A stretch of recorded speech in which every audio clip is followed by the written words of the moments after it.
बिस्मिल्लाहिर्रहमानिर्रहीम। अस्सलाम वालेकुम पाकिस्तान। हमारी आज की रेसिपी बहुत ही आसान और मज़ेदार।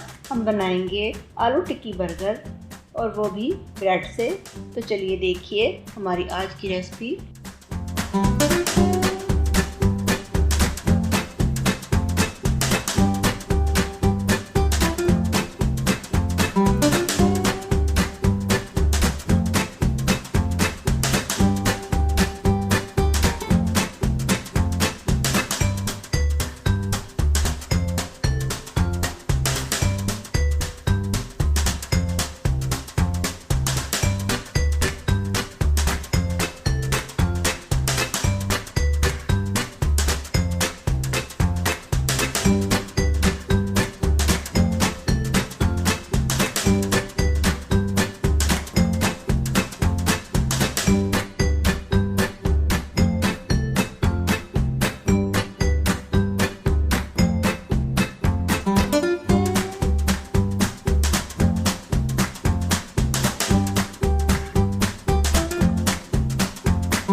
हमारी आज की रेसिपी अच्छी लगी हो तो लाइक करें, हमारे चैनल को सब्सक्राइब करें, हमें दुआ में याद रखें। अल्लाह हाफिज़।